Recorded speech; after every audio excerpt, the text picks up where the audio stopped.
ನಿನ್ನೆ ಚಿಕ್ಕಬಳ್ಳಾಪುರದಲ್ಲಿ ನಡೆದಿರತಕ್ಕಂಥ ಘಟನೆ ಏನಿದೆ, ನಾನು ರಾಜ್ಯದ ನನ್ನ ಕಾರ್ಯಕರ್ತರಿಗೆ ಹೇಳಲಿಕ್ಕೆ ಬಯಸ್ತೇನೆ. ಪ್ರಚೋದನಾಕಾರಿ ಹೇಳಿಕೆಗಳಿಗೆ ಉದ್ರೇಕಕ್ಕೆ ಒಳಗಾಗಬೇಡಿ. ಇದು ಒಂದು ಗುಂಪೆ ಇದೆ, ಉದ್ರೇಕಕ್ಕೆ ಒಳಪಡಿಸಿ ಅವರ ರಾಜಕೀಯ ಬೆಳೆ ಬೇಯಿಸ್ಕೋಬೇಕು ಅಂತ ಇದೆ. ನನ್ನ ಬಗ್ಗೆ ಟೀಕೆ ಇವತ್ತು ಹೊಸದಾಗಿ ಬಂದಿಲ್ಲ.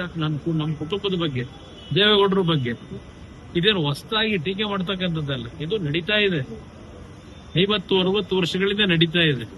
ಅದರಿಂದ ನನ್ನ ಕಾರ್ಯಕರ್ತರಿಗೆ ನಮ್ಮ ನಾಡಿನ ಸಂಸ್ಕೃತಿ, ಒಂದೊಂದು ಬಾರಿ ಈ ತರ ಪ್ರಚೋದನಕಾರಿ ಘಟನೆಗಳಿಂದ ನೀವೇನು ಉದ್ರೇಕಕ್ಕೆ ಒಳಗಾಗ್ತೀರಿ, ಅದು ನಮ್ಮ ಸಂಸ್ಕೃತಿ ಅಲ್ಲ. ಚಪ್ಪಲಿ ತೂರ್ತಕ್ಕಂಥದ್ದು, ಯಾವುದೇ ರೀತಿಯಲ್ಲಿ ಧಿಕ್ಕಾರಕ್ಕೆ ಹೋಗೋದು ಬೇಕಿಲ್ಲ. ಜನ ತೀರ್ಮಾನ ಮಾಡ್ತಾರೆ. ದಯವಿಟ್ಟು ಯಾವುದೇ ಕಾರಣಕ್ಕೂ ಇಂಥ ಪ್ರಚೋದನಕಾರಿ ವಿಷಯಗಳು ಬಂದಾಗ ನೀವು ಉದ್ರೇಕದಲ್ಲಿ ಯಾವುದೇ ರೀತಿಯಲ್ಲಿ ಸಮಾಜದಲ್ಲಿ ಒಂದು ಅಶಾಂತಿಯ ವಾತಾವರಣಕ್ಕೆ ಅವಕಾಶ ಕೊಡಬೇಡಿ.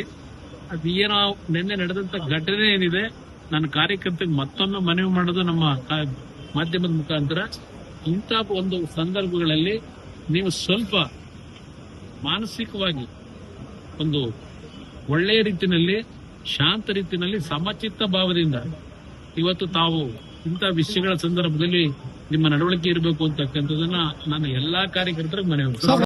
ಅವರ ನಡವಳಿಕೆ ನೋಡಿದಾಗ ನಿನ್ನೆ ಇಡೀ ದಿನ ತಾವು ಕಾದ್ರೆ, ಆದ್ರೆ ಅವ್ರನ್ನ ಸಮರ್ಥನೆ ಕೊಟ್ಟಿದ್ದೇನೆ ಅಂತ ಹೇಳಿದ್ರೆ ನಮಗೆ ಕೆಂಪೇಗೌಡ ಜಯಂತಿ ನಾವು ಇನ್ನೂ ಕಾಯ್ತೀನಿ. ಅವ್ರು 4ನೇ ತಾರೀಕು ಹೋಗ್ತಾರೆ. ಇಲ್ಲಿವರೆಗೆ ಒಂದು ನಿಮಿಷ 2 ಪತ್ರ ಬರೆದಿದ್ದಾರೆ. 2 ಪತ್ರದ ಮುಖಾಂತರವೇ ಅವ್ರು ಕೊಟ್ಟಂತ ಆಹ್ವಾನಕ್ಕೆ ನಾನು ಉತ್ತರ ಕೊಟ್ಟಿದ್ದೇನೆ. ನಾನು ಪತ್ರ ಬರೆದಕ್ಕೆ ಅವರಿಂದ ಉತ್ತರ ಇಲ್ಲಿವರೆಗೆ ಬಂದಿಲ್ಲ.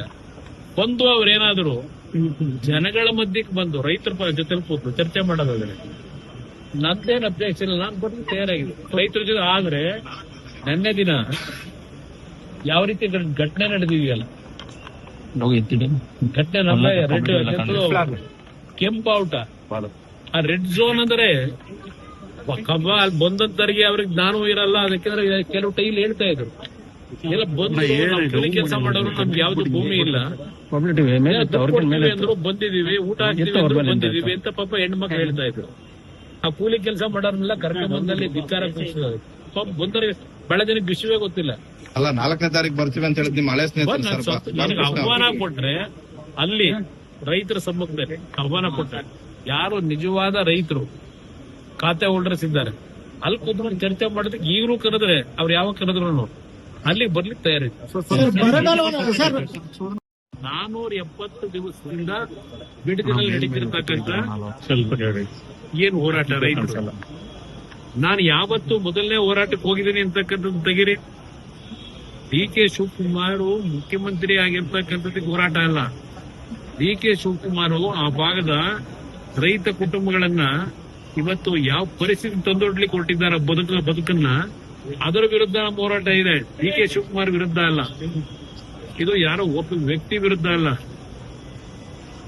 ಇವತ್ತು ಉದಾಹರಣೆಗೆ ಇವತ್ತು ನೀವು ತೋರಿಸ್ತಾ ಇದ್ರಿ 1119 ಕೋಟಿ ವೆಚ್ಚದಲ್ಲಿ ಬೇಕರಿ ಸರ್ಕಲ್ ಇಂದ ಈಗ ಹೆಬ್ಬಾಳದವರಿಗೆ ಫ್ಲೈಓವರ್ನ ಏನು ಕನಸಂತೆ ಅಲ್ವೇ, ಸುರಂಗ ಮಾರ್ಗ.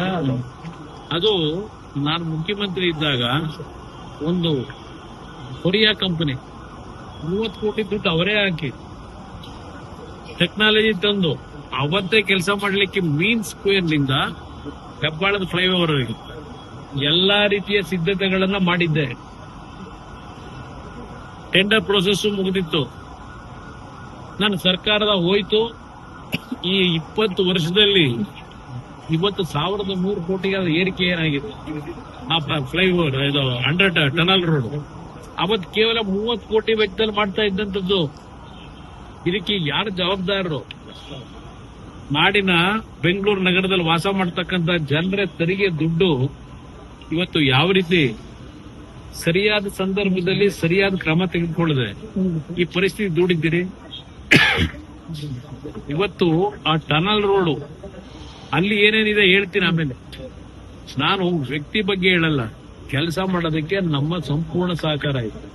ನಾಡಿನಲ್ಲಿ ಅಭಿವೃದ್ಧಿಯನ್ನ ಪ್ರಾಮಾಣಿಕವಾಗಿ, ಗುಣಾತ್ಮಕವಾಗಿ, ರೈತರ ನಾಡಿನ ಜನತೆಯ ತೆರಿಗೆ ಹಣ ಏನಿದೆ ಸರಿಯಾದ ರೀತಿ ಬಳಕೆ ಮಾಡ್ಕೊಳ್ಳೋದಕ್ಕೆ ಇವತ್ತು ಸರ್ಕಾರ ಹೊರಟ್ರೆ ಸಂಪೂರ್ಣವಾದ ಬೆಂಬಲ ಇವತ್ತು ಇದೆ.